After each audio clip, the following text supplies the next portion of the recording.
two women very important in your life, and you kill them both.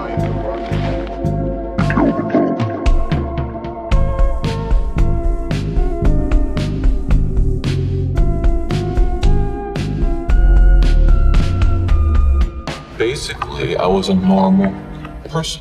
Bom dia, boa tarde, boa noite, seja lá qual for o horário que você estiver ouvindo esse podcast. O meu nome é Marisa e, como vocês sabem, o Thiago, né, ele não tá podendo vir aqui gravar o podcast, mas dessa vez, porque eu não gosto de ficar sozinha gravando, decidi convidar uma amiga minha, que também é criadora de conteúdo sobre casos, universo do terror, que é a Mari. Mari, seja bem-vinda. Conte um pouco sobre você pro nosso público, seu conteúdo. Sinta-se livre para fazer uma propaganda gratuita aqui no nosso podcast.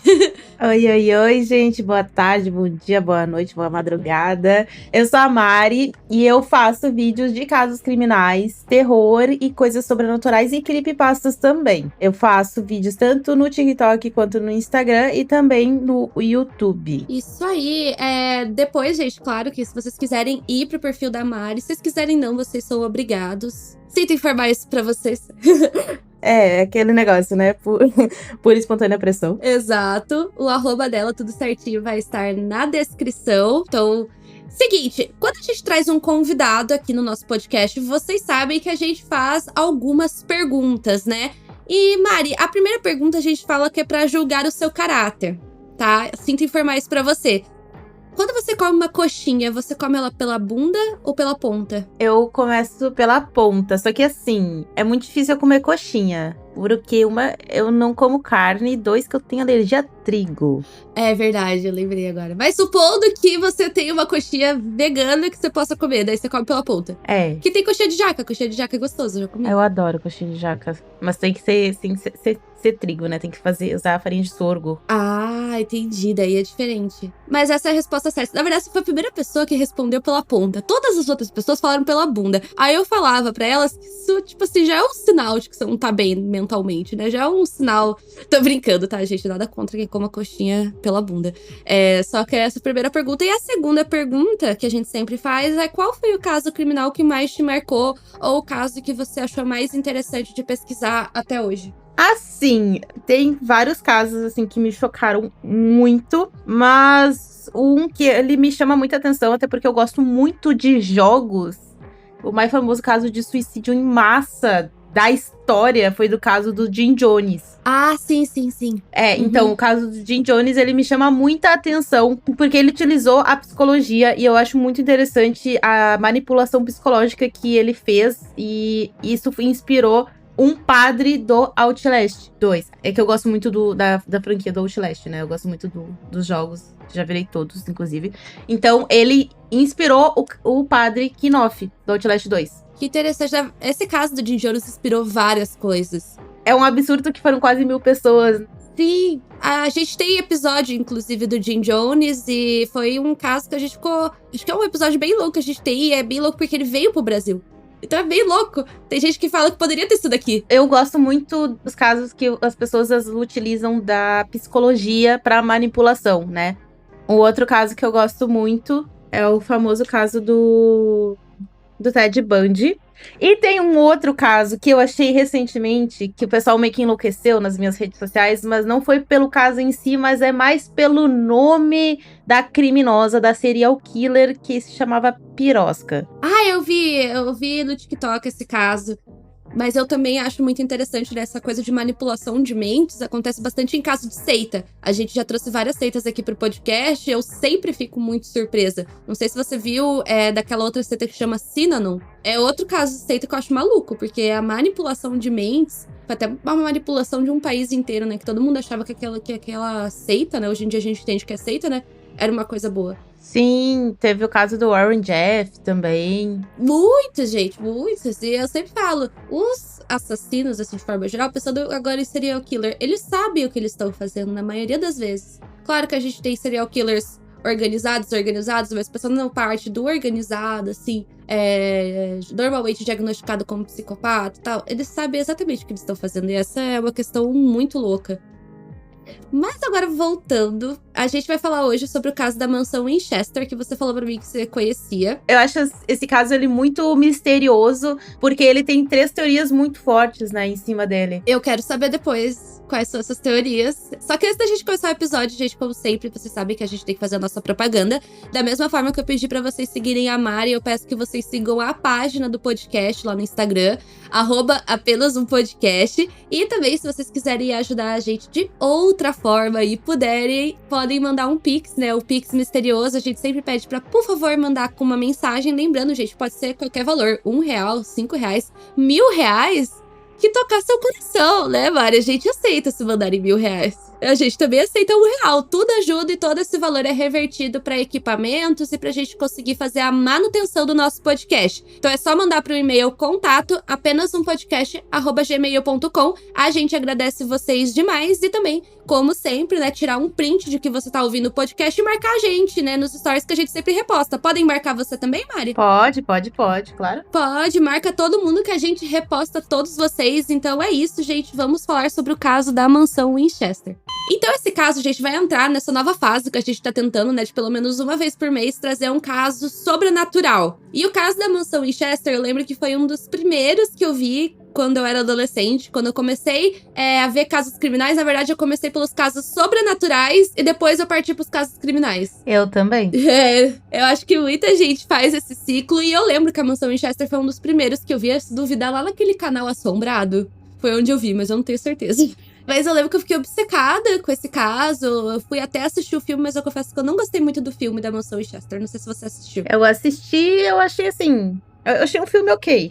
Eu acho que... Não vou falar que é horrível, vou falar que é ok, tá? Mas tem um filme da mansão Winchester. É um filme mais fantasioso, tá, gente? Não é, tipo, um documentário nem nada do tipo. E o que é essa mansão Winchester? Ela é localizada onde hoje em dia a gente considera como St. Joseph, que é uma cidade que fica lá na Califórnia, nos Estados Unidos.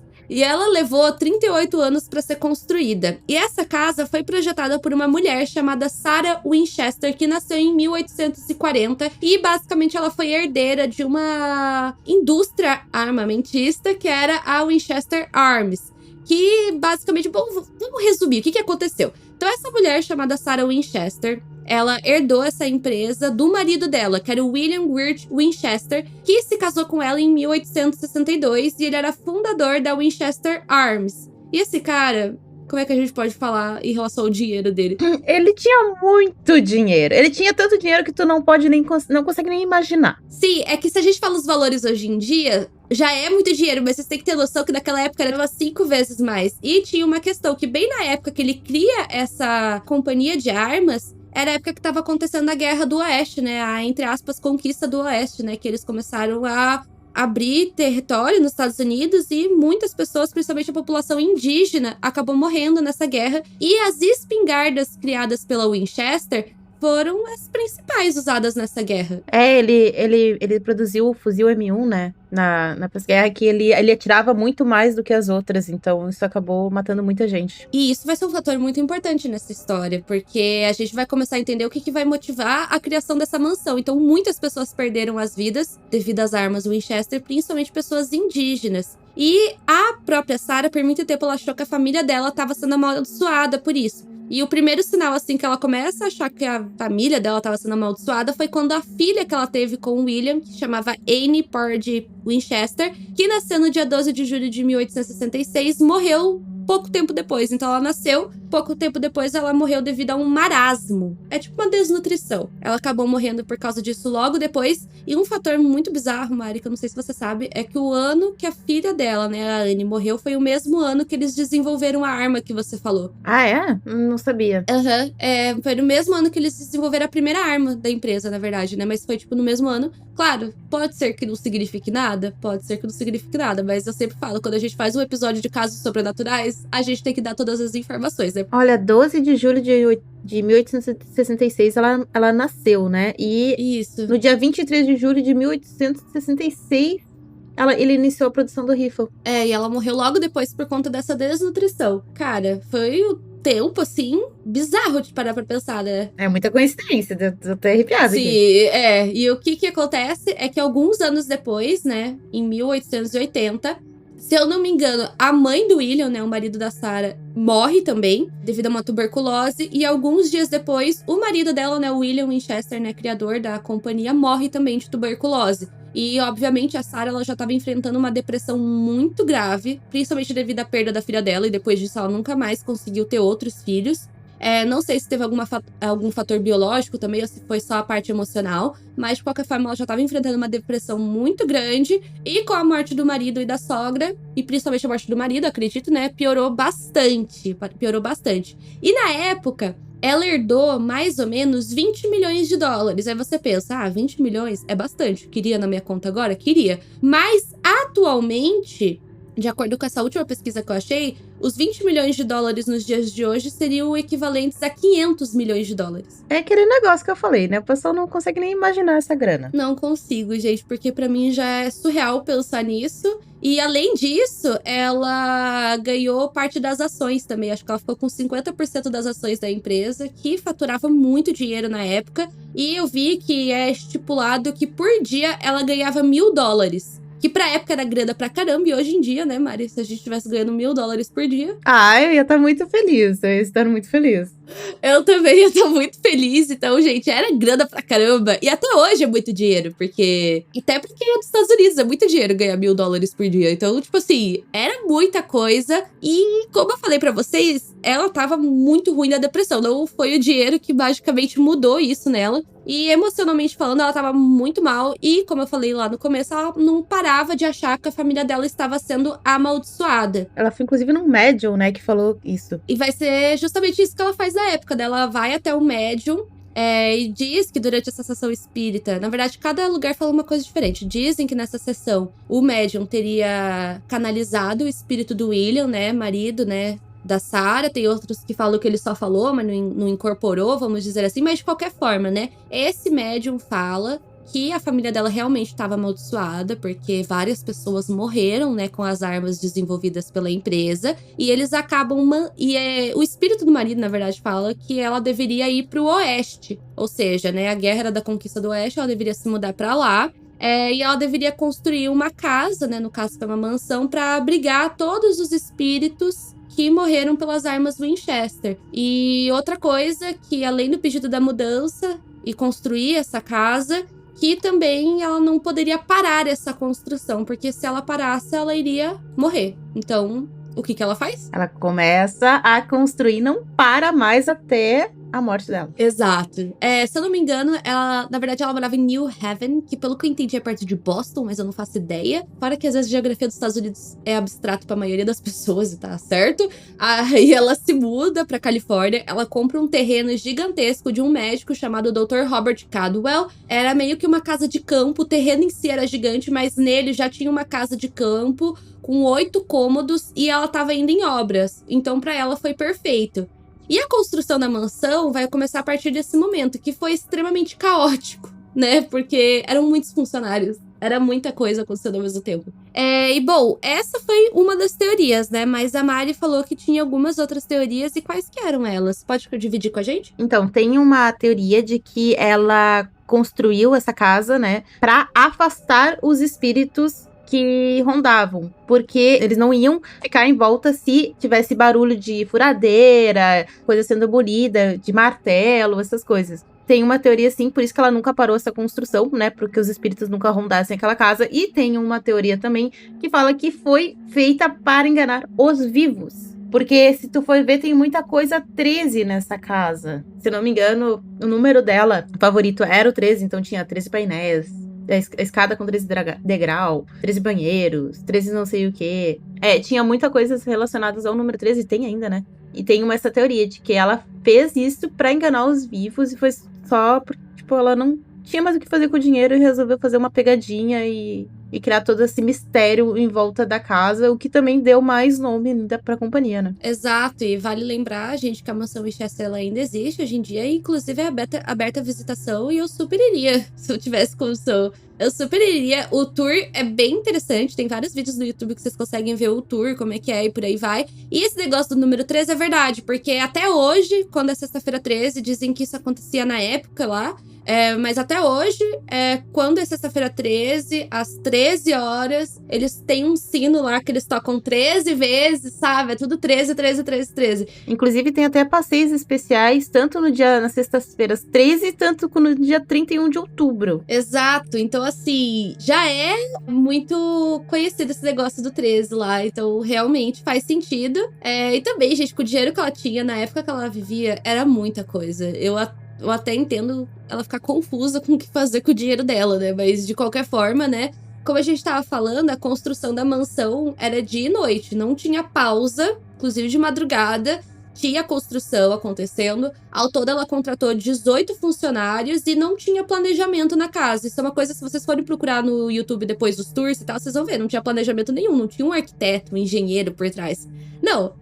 Eu acho que era assim, ela mandava, quero um quarto assim, eles iam lá, davam um jeito e faziam. Eu até ouvi falar que tinha bastante falhas, tipo, falando em questão de arquitetura e de engenharia, né, civil, tinha bastante falhas a casa. Ou tem, né?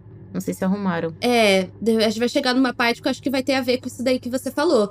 Porque assim, no começo da construção da casa, ela chegou a ter 7 andares, 161 quartos, 47 lareiras, 10 mil vitrais, 2 portões, 3 elevadores e mais de 600 portas. E na época, eu acredito que até hoje em dia deve continuar mais ou menos assim, pra quem faz o tour, demorava 4 horas pra você conseguir visitar a casa inteira. Eu imagino que essas 4 horas devia ser aquela visita correndo, né? Não aquela visita que você para e presta atenção. Se você parar e prestar atenção, deve ser mais tempo ainda. Tinha muita chaminé também, tinha umas 17 chaminés, tinha subsolo e também não deixava de ser uma mansão, né? Ela também gostava de ostentar, tanto que tinha lustres de ouro, de pratas. E também tinha vários vitrais que foram desenhados pela Tiffany. E existe até hoje, se não me engano, esses vitrais. Imagina? E olha, deve dar uma trabalheira e deve ter gasto, sim, pra manter essa mansão, né? Mas acredito que o turismo deva cobrir. A manutenção deve ser maluca demais. Porque, sei lá, às vezes na minha casa que é minúscula já é difícil de limpar. Imagina uma casa desse tamanho. É absurdo, assim. Eu acho lindo casa grande, mas não teria, porque é custo, né? E tempo pra cuidar. É que geralmente quem tem casa grande não é a pessoa que limpa, né? Mas imagina, 24 horas ter alguém cuidando da tua casa. Realmente. E outra coisa, né, que falando dessa coisa de limpeza, é que a casa tinha 13 banheiros. Gente, limpar banheiro pra mim já é um parto. Imagina uma casa com 13 banheiros. Até que eu acho que pra uma mansão do tamanho da Wish era pouco. Só que tinha um detalhe pior ainda, que dos 13 banheiros, só um deles funcionava. Sabe por quê? Porque, de acordo com a Sarah, né, os espíritos, eles costumavam fazer pegadinhas, abrir torneira e por aí vai, deixar as coisas ligadas. Então só tinha um banheiro que funcionava na casa, só uma pia que funcionava, porque acontecia muito dos espíritos irem nos banheiros e deixar as pias abertas, basicamente. Que loucura, essa eu não sabia. É o que diz, né? Quando a gente fala de casos sobrenaturais, cada um vai acreditar no que quer, né? Depois, no final, a gente dá a nossa opinião, né? Agora a gente só tá relatando. E uma outra coisa bem louca que eu acredito que você já deve ter visto as fotos é o fato de que, tipo, muitos quartos foram construídos, tipo, na parte externa. Então, a janela do quarto dava pra outro quarto. E que também tinha várias escadas que, tipo, não tinham fim. Aquelas escadas, elas davam pra lugar nenhum. Dava pra um teto. Eu acho que tem até uma porta, que eu acho que é uma foto bem conhecida, que se você abre, ela, tipo, é no segundo andar. Se você abrir e andar, você cai no chão, lá fora. Tipo, é uma porta que dá pro lugar nenhum. Porta que você abre e dá pra parede de tijolos. Então, assim, era um labirinto. E eu acredito que provavelmente a Sarah deveria conhecer aquilo muito bem, porque cada noite ela dormia num cômodo diferente. Eu vou te dizer que teve uma vez que eu visitei um lugar, eu não lembro o nome do lugar agora, mas eu gosto muito de dar uma explorada, assim, e daí eu fui andando numas escadas e eu cheguei, assim, no final dela, lá na parte de baixo, né, no último andar, e abri a porta, que seria a saída de emergência, e dei de cara com uma parede. Imagina numa emergência mesmo. Bem louco. Pois então, né? A gente conhece bem casos onde a saída de emergência não tava boa. Às vezes vai ser pau, né? Pois é, então assim, gente, porque é tão grande, eu não sei se eu confiaria na minha memória, mas a Sarah conhecia muito bem. E realmente tem lugares em vários locais do mundo, aqui no Brasil, com certeza aí na cidade da onde vocês estão ouvindo, tem aquele lugar que é conhecido por ser um lugar bizarro, né? Às vezes é um lugar meio abandonado, acho que toda cidade tem um local assim. E a Sarah fazia questão de todos os dias dormir num quarto diferente, inclusive a casa tinha passagens secretas, e ela costumava se locomover por essas passagens, e de acordo com ela, era pra ela não ser seguida ou perseguida por nenhum espírito. E aí que vai entrar aquela questão que você falou da arquitetura, porque em 1907 aconteceu um terremoto naquela região que, se eu não me engano, não sei se é o mesmo terremoto que vai fazer o Herbert Mullin lá ficar pirado da cabeça, né? Que tem o caso do Herbert Mullin, o serial killer dos terremotos, você já pesquisou, não sei se é esse mesmo terremoto, mas foi um terremoto que, assim, gente, foi terrível, destruiu a cidade de São Francisco e deu pra ser sentido, vamos dizer assim, lá na mansão. E a mansão, que antes tinha 7 andares, ficou com 4 andares. É que assim, gente, o Herbert Mullin, depois a gente vai fazer provavelmente um podcast sobre o caso dele e tal. Ele ficou conhecido como serial killer dos terremotos. E basicamente ele vai nascer, acho que 30 anos depois desse terremoto. Aí ele meio que começou a achar que ele era um predestinado e que ia acontecer outro terremoto. Ele foi diagnosticado depois com esquizofrenia. E ele começou a achar que ia ter outro terremoto e tal, e que ele deveria fazer sacrifícios humanos pra impedir outros terremotos. Então eu acho muito doido quando tem essas correlações. E outra relação que eu acho muito bizarro é que, se eu não me engano, é a casa Winchester, que ela é próximo à casa que aconteceu o caso daquela série Bem-vindos à Vizinhança, sabe? Do Derek e da Maria Brothers. Não sei. Se eu não me engano, a mansão Winchester, ela era, tipo, alguns quarteirões só da casa dos Brothers. Foi um caso que uma família se mudou pra lá e eles começaram a receber cartas de uma pessoa que parecia que tava dentro da casa. É muito louco esse caso do Derek e da Maria Brothers. Não é antigo esse caso, né? Não é não. Foi em 2014, se eu não me engano. Gente, confundimos a cabeça, são muitos casos da nossa cabeça. Então, na verdade, a casa que fica perto dessa é a casa onde aconteceu o caso de Amityville, né? Horror em Amityville. Então são muitas correlações. E claro, né, gente, toda vez que eu falo desse caso, o pessoal comenta de Supernatural, né? No caso do Winchester, eu nunca assisti, mas toda vez que eu falo desse caso, o pessoal que gosta de Supernatural fica louco. Então, realmente, tem várias correlações com casos reais, mas também inspirou muitas coisas da cultura pop. E, assim, de acordo com relatos de ex-funcionários também, basicamente, a Sarah coordenava sessões espíritas, né? Sessões com médiums, praticamente todos os dias. Então, praticamente todos os dias tinham sessões que aconteciam no local. Aparentemente, o principal intuito era de convocar espíritos bons para ajudar a aliviar o clima tenso que tinha ali na mansão, né? Para ajudar em relação aos maus espíritos e por aí vai. E, bom, isso foi acontecendo, né? Dessa construção da mansão e rolando dessa forma aí praticamente em massa, até a morte da Sarah. Depois que ela morreu, obviamente a construção da mansão foi finalizada e basicamente ela morre de insuficiência cardíaca em 1922. E eu até fiquei surpresa que a casa ela foi vendida 5 meses depois da morte dela por $135 mil. Desvaloriza, né, por causa do terremoto, por causa das assombrações e tal, mas pra mim deveria ter dado uma valorizada maior. Mas, eu não sei, falaram que por conta do tipo da casa ia ser difícil e tal, mas assim, quem comprou se deu bem porque a mansão foi aberta ao público e, como eu disse pra vocês, hoje em dia ela é considerada um dos locais mais mal assombrados do mundo e tal, um dos locais mais misteriosos. E hoje em dia você pode fazer visitação no local, virou museu e tal. Então, assim, sei lá. Eu achei que, se me perguntasse, eu achava que seria bem mais. Pois é. Mas eu acho que quem comprou já tava com esse intuito, só não abriu o bico, né, pra comprar mais barato. Com certeza, com certeza. É porque, se eu não me engano, a herança foi pra uma sobrinha da Sarah, só que no testamento, a Sarah não deixou a mansão pra ninguém. Só que, obviamente, né, por conta da lei e tal, teria que ir pra alguém, aí foi pra essa sobrinha dela, decidiu vender. Eu não sei se eu venderia, viu? Ainda mais por esse valor. Eu teria aberto o museu daí. Eu acho que ela teria lucrado mais. Mas, enfim, né, gente? Como a gente falou, é uma casa que tem o seu lado sobrenatural, também tem seu lado comercial. Mas aí a gente tem as histórias, obviamente, né?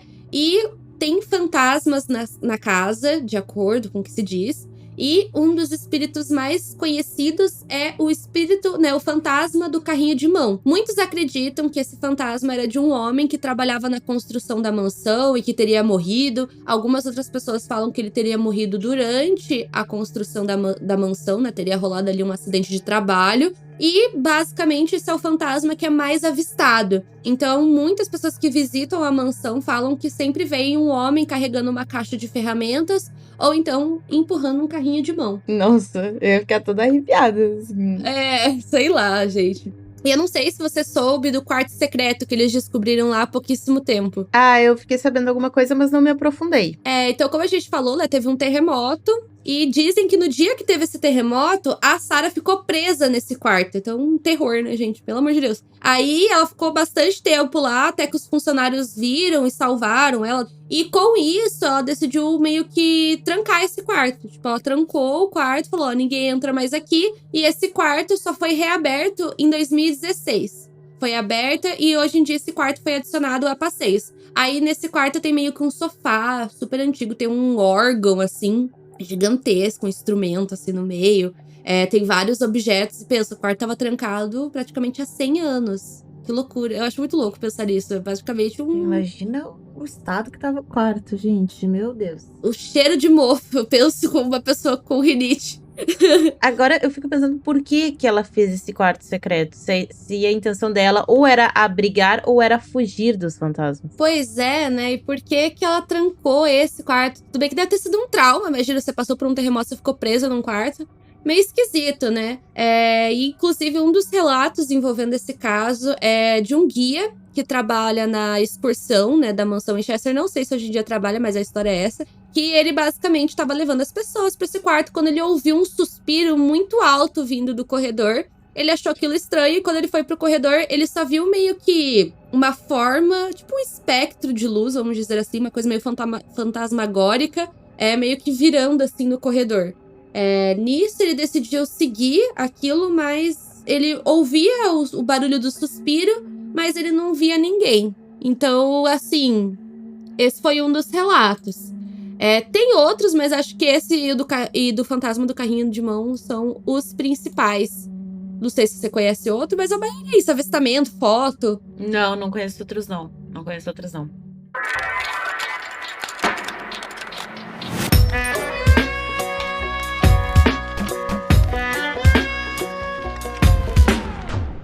Então acho que agora a gente já pode ir pro momento 5 centavos, que é o momento que a gente dá a nossa opinião. E eu já quero puxar um gancho pra essa questão das fotos e vídeos que eles falam da mansão Winchester. Eu confesso que esse não é o caso sobrenatural que eu mais acredito na face da Terra. O que eu mais acredito é um que a gente já gravou aqui, que chama a Casa dos 200 Demônios. Não sei se você conhece. 200 Espíritos, tem lugar. Não, esse aí não fiquei sabendo. Cara, pesquise que você vai ficar chocado. Até o Thiago, que é tipo uma pessoa super cética, quando ele viu esse caso, ele ficou apavorado. Porque é muito bizarro, tem muitas provas, assim, inclusive de policiais e tal, uma coisa muito bizarra. E o que eu acho estranho dessa coisa da mansão Winchester é que se você procura as fotos, os vídeos e tal, eles são postados na página oficial da Winchester, sabe? Eu não sei, pra mim parece que hoje em dia, pelo menos, não sei na época, mas hoje em dia é mais marketing do que um local que realmente pode ser mal assombrado. Qual que é a sua opinião? Concordo contigo. Que hoje em dia é mais marketing, sim, do que mais mal assombrado. Até porque eu acho que se fosse algo pra ser mal assombrado, teria que deixar ali e não abrir pra público. E eu acho que teria mais relatos ainda, porque se você procura na internet, você até acha, mas não tem tanta coisa assim. Eu gostaria muito de ir, né, pra sentir a energia do local. Mas hoje em dia acredito que seja mais marketing, até porque eles têm que fazer reforma na casa. Provavelmente fizeram, né, reformas na casa pra manter e tal. E não tem mais a dona original, que seria, né, o centro de atenção desses fantasmas, desses espíritos, por causa do marido dela. Já passou para outra família, enfim. Então eu acredito hoje em dia que seja mais marketing. Porém, na época, talvez realmente tivesse alguma coisa.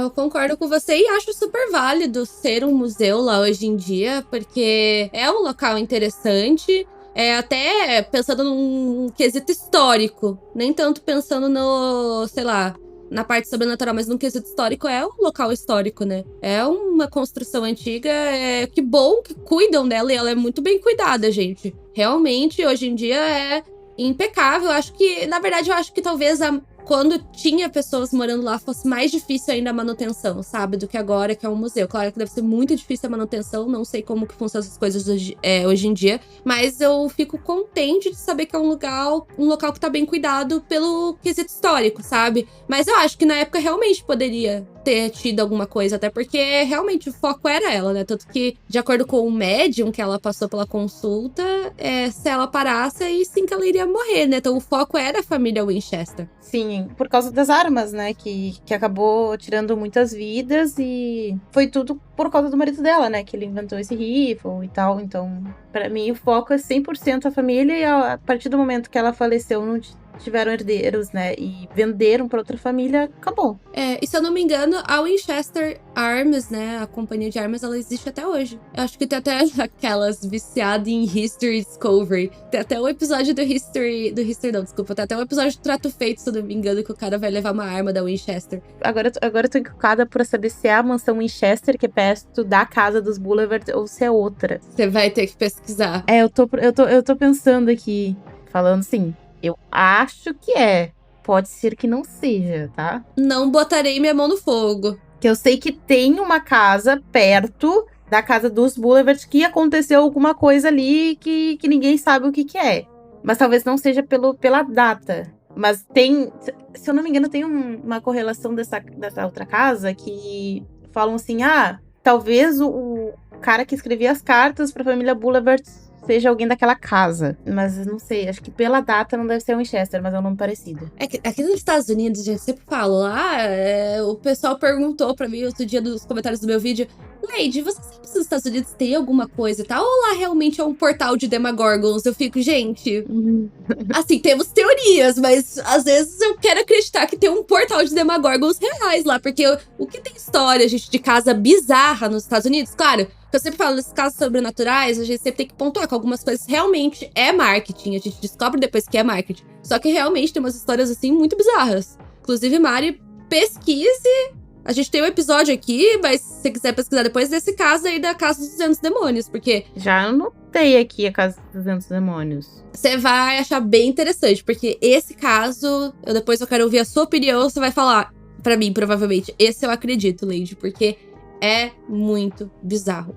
Pessoal, então, esse foi o episódio de hoje. Eu espero que vocês tenham gostado. Lembrando que se vocês tiverem alguma sugestão de caso, é só mandar lá no nosso Instagram, que a gente sempre tá de olho. Muito obrigada a todo mundo que ficou até aqui o final. Muito obrigada, Mari, por ter me ajudado nesse podcast. Ficou muito legal. Eu adorei gravar o podcast de hoje. Capaz. Eu que agradeço o convite, é uma honra. Inclusive, eu achei que a nossa sintonia ficou muito boa. Acho que vai ficar bem legal. Então, muito obrigada, Mari. Por favor, sigam ela, gente. E até o episódio da semana que vem. Beijinhos! Até, gente. Beijinhos.